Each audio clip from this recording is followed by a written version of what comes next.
Salut à tous, dans cette vidéo je vais vous montrer comment exporter votre film. Tout d'abord je vais sélectionner la séquence que je veux exporter, ensuite fichier, exportation, média, raccourci POMM. Et donc cette fenêtre, il faut savoir que c'est Media Encoder. Il faut avoir Media Encoder pour pouvoir exporter vos films. Media Encoder travaille aussi avec Audition et After Effects. Donc je vais choisir mon format. Alors j'ai plein de choix, j'ai des formats vidéo, j'ai des formats son, j'ai des formats d'images fixes aussi. En vidéo, j'ai de l'H264 MP4, j'ai aussi du MXF OP1 avec un choix de codec. Donc je peux choisir un QuickTime et mettre de l'Apple ProRes aussi. Là, dans cet exemple, on va faire un H264 MP4. On a aussi plein de préconfigurations de Twitter, de Vimeo, YouTube, Facebook aussi. Là, nous, on va faire notre propre préconfiguration. On va commencer par renommer notre film. Voilà, film Hirondelle. Il va s'enregistrer dans mon dossier exportation que j'ai créé au préalable. Je vais faire enregistrer. Il va exporter la vidéo et le son. Dans la vidéo, je vais faire attention à la résolution. Je vais cliquer par sécurité correspondre des sources. Il va se calibrer par rapport à ma séquence choisie, 1900-1080, 25 images, en progressif, pas de problème. Si je veux changer la résolution, je clique et je modifie la résolution. Mais là, ça me va très bien.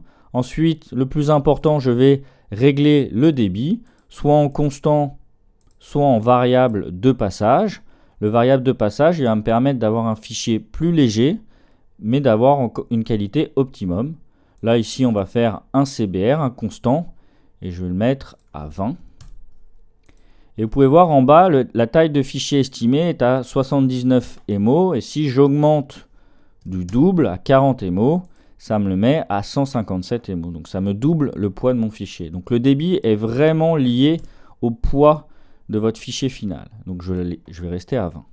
Vous pouvez vérifier en audio si votre codec vous correspond et si le taux d'échantillonnage est bon. Vous pouvez changer aussi les canaux en mono ou en 5.1. Et vous pouvez aussi modifier bien sûr le débit de sortie qui est là au maximum et qu'on va laisser comme ça.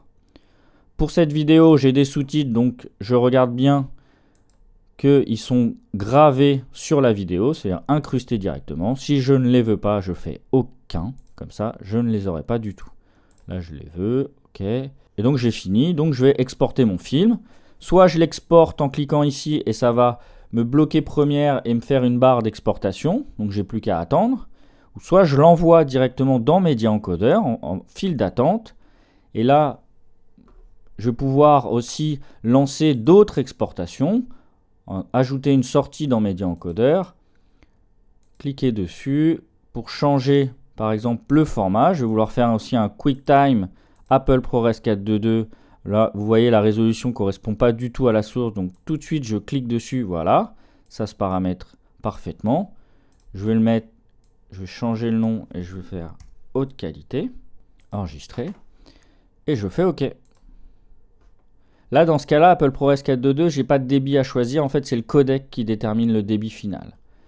Et là, en fait, j'ai plus qu'à cliquer sur lecture pour démarrer en fait l'encodage des deux vidéos qui se font en même temps. Et je peux revenir dans Premiere et travailler sur une autre séquence, travailler même sur un autre projet sans problème. Media Encoder en fait travaille en tâche de fond et m'exporte mes films. Et une fois que ça sera fini, je pourrai les visualiser sur mon disque dur. Il faut juste une machine qui puisse faire marcher les deux logiciels en même temps, donc un minimum de 16 Go de RAM, voire 32, c'est quand même pas mal. Voilà en quelques mots comment exporter sur Premiere Pro. Merci de m'avoir écouté et je vous dis à très bientôt.